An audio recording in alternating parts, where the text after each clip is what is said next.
What's going on, everybody, and welcome back to D's Rides. My name is D, and if this is your first time to the channel, I want to thank you for pressing that play button, and for all my longtime subscribers, thank you for continuing to come back. So today we're going to talk about McLaren's new hybrid supercar, the Artura, and I don't know. I have mixed emotions about this only because I know the world is going to a more EV friendly world, but me, in my head, I still can't wrap it around a world where there will not be any rumbling, bumbling V8s in the future. But I digress. Here we are talking about this supercar. 4,000, that's how many different components McLaren is saying that this car has that has been totally re-engineered, and they are saying that nothing has been brought over from previous cars to this one. So an all new platform, an all new technology, all new car, and they're using some different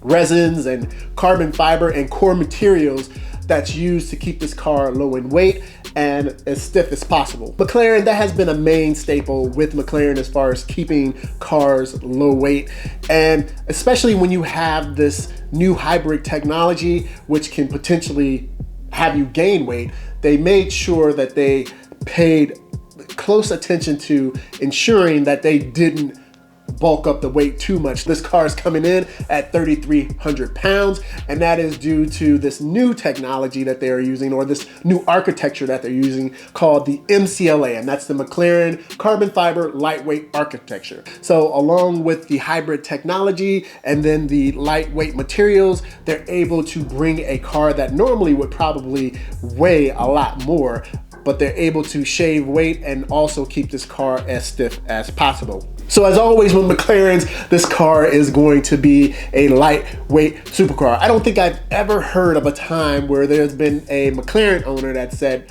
hey mate, I think my McLaren is some type of bloody fat pig. That's my failed attempt at an English accent.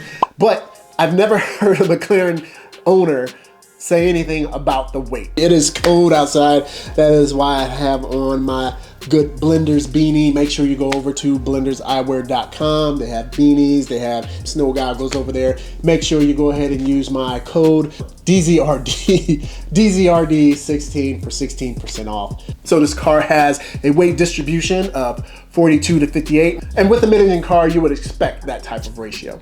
So this car is equipped with an all-new V6 twin-turbo engine. I know people don't like to hear that V6 word, but yes, it is a V6 engine, twin-turbo charge. It also has an 8-speed transmission. This car is pumping out 670 horsepower and 531 pound-feet of torque. It's also capable of doing a top speed of 205 miles per hour. So the main motor in this car is giving you 576 horsepower, while this new E motor is giving you 93 horsepower for that instant torque that you're looking at with these electric vehicles. That new EV motor is coming in at just under 15 pounds. So that's pretty good. You got something that is giving you 93 horsepower that is weighing less than 15 pounds. So what do you think so far about the car?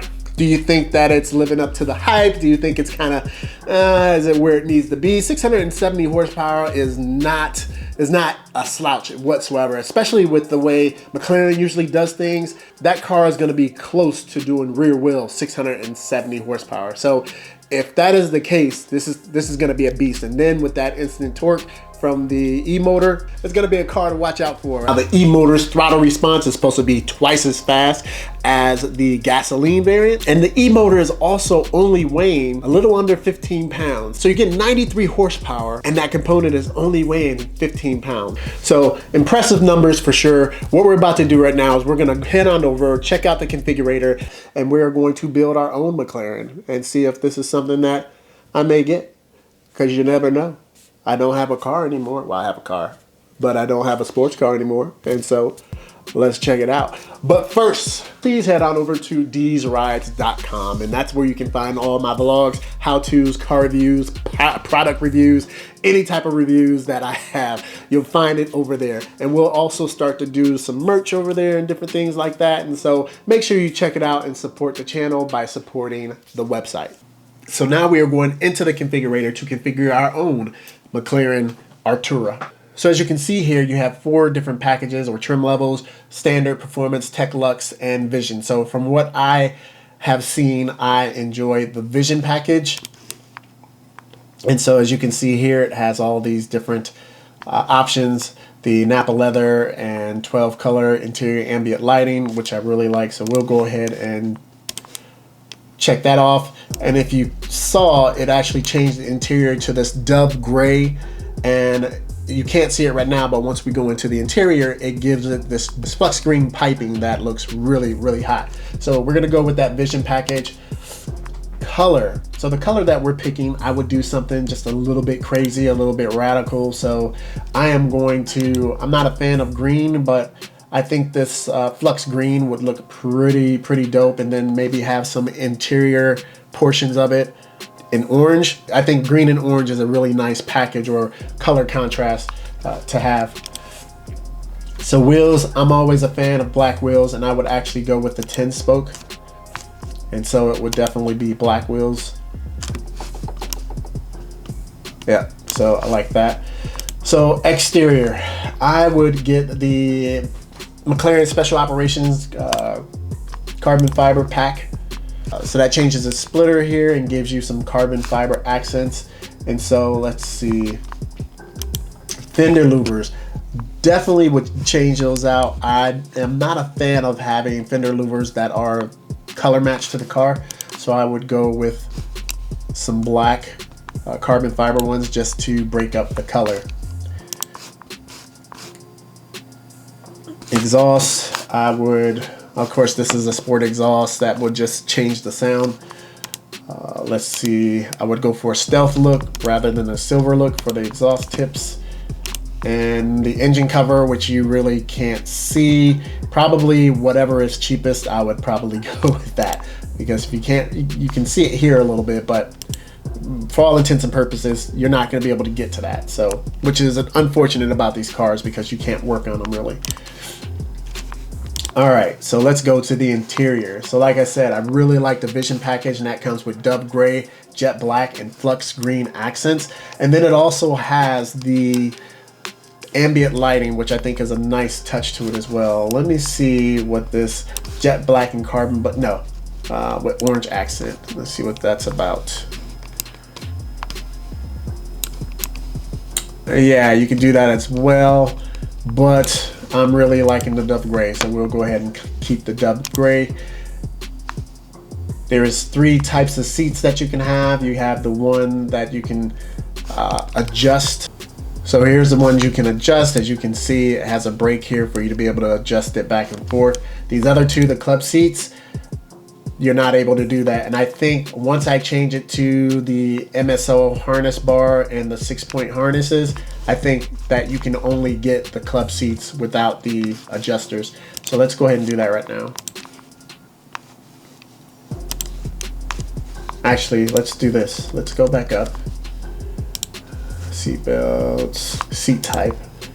Oh, look, it's already, when you have this bar, it's already only letting you have the club seats and only with the lumbar adjustments. So that's totally fine with me. We'll go ahead and put the harness, 6-point harnesses, which is awesome, but I would change the color to orange. Look at that, dope. That looks hot. Green and orange has always been a good color combination. I'm not a green fan, but when it has other colors complementing it, it can look really good. So all this other stuff is just entertainment stuff, tech packages, and things of that nature. So I'm not really gonna go into that. We don't have enough time for all that. So everybody, we'll go back down here with the summary. So this is our McLaren Artura right here. Now, would I get one? No, I wouldn't. Like I said, it's just not radical enough for me as far as back here having some type of spoiler, even just a different color lip or something like that, I think would have made it nice. I'm not necessarily a fan of cars that has scoops here at the top, not that this comes with it, but yeah. And like I said, definitely like the carbon fiber accents here on the mirrors and in the vents. So yeah, everybody, so there you go. That's where I would That's what I would have. And so there you go. So everybody, thank you very much for coming to the channel. If you like this video, make sure you go ahead and give it a thumbs up. If you like the channel, make sure you go ahead and smash that subscribe button and hit that bell notification button so that each and every time I put out a video, you'll be notified. And as always, everybody, remember, everyone deployed, and I'm out.